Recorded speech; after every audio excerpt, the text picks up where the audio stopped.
Hi there, and welcome to the Living with SMA podcast. We're here to have conversations about living with spinal muscular atrophy.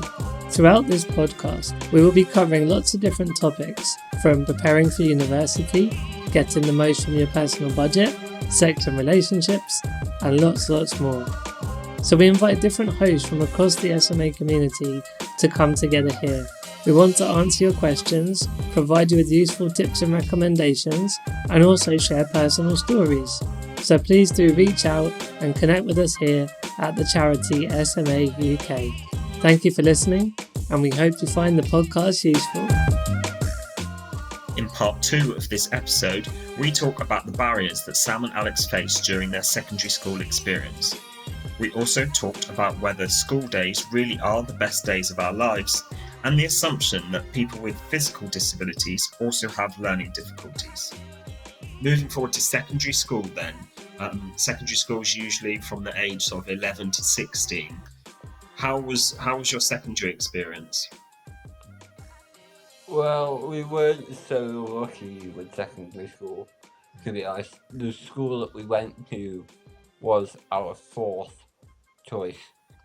And unfortunately, like Alex said, we had to end up choosing accessibility over the actual quality of the school.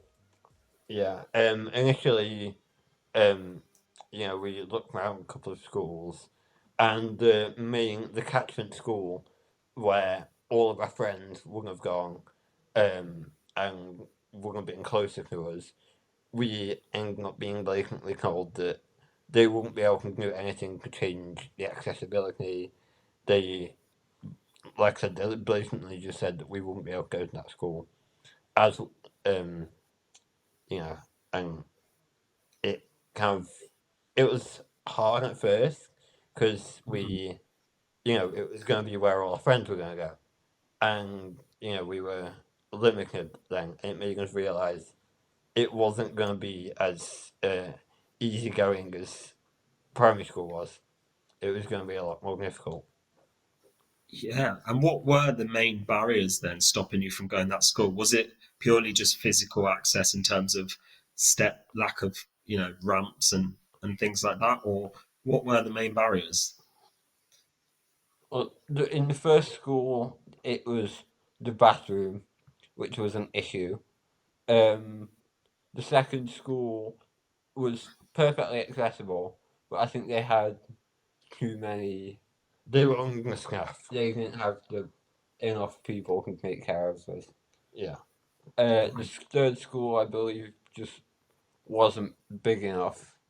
I think that one wasn't close enough for us either. Yeah. It was too far away for us to manage to get there on time. And then the fourth one, which ended up being our school, they managed to put a bathroom in that we could use. As I think they didn't have that before. I'm fairly certain. I believe so, no. Yeah. So, and the school was fully accessible. We could get everywhere there and live. All the classrooms were accessible, and we could apply for transport there. Right. But I mean, that's quite a big thing to go through, especially for, young lads, that you've got enough going on in life anyway, and to have to deal with the stresses of moving schools, almost, not having that comfort of your friends there as well. Yeah, how did you cope with that? I think at the time we weren't as involved as we will be now. So I think it was more on our mum and how that affected her. I think for us, like we said about our friends and everything, that was quite difficult for us at first, because how a minute ago we were talking about our primary school experience and how everyone was friendly and we asked questions. We were worried about the opposite happening, and I guess we were just a bit. We didn't really know what to do. We didn't know how to handle older kids now. It's not like it's 5-year-olds who ask questions and are nice and happy. It's 11-year-olds who growing, and they That'd be cool. kind of be everyone's kind of be uh, Cool and popular. yeah, and you don't really get that by asking questions and being curious and being nice to people in wheelchairs. So it wasn't as easy to make friends in secondary school. And even towards the back end, we didn't come out with many friends. But it happened. We got the education we needed there. Yeah. And did you guys find it helpful that you like had each other to go through this? Because some people might see it as a blessing that you've got your sibling in the same school with you in the same Mhm. situation, but others might see it as a bit of a curse, like, oh, I don't want my brother there, that's embarrassing. I Yeah. think During the first few years of secondary school, we were in separate classes, and we started to sort of make friends, and then everyone like drifting apart, and we ended up getting put together. And I think that worked out pretty well because I didn't really speak to anyone else in my group, and neither did you. yeah. So we had each other during those final few years during our GCSEs and everything, which also helped in their studying because we could ask each other for help. Yeah. I think we never we never did that thing that you said where we were like, oh, I've got to spend the rest of the day with my brother. We never did that. We were always uh, lucky to have the other one there, and whether it was for education or just having a friend there, we were always grateful that we had each other. Oh, that's nice. You won't be saying that in a few years. Yeah, we'll Yeah. see. We'll see.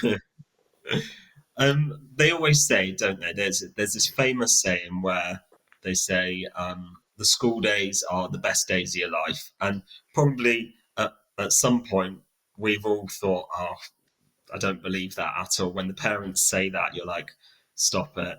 But I do genuinely believe, I hate to say this, it makes me seem older than I feel. I'm nearly double your age now, and I do genuinely believe there's some truth in that statement. I look back now on sort of school days myself, and I'm just like, do you know what? That was that was a good time, sort of much simpler times, Mhm. than sort of the working life and the Yeah, independent life that comes with paying bills and all that stuff. yeah.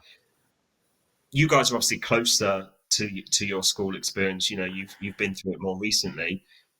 What are your thoughts on that statement? The school days are the best days of your life.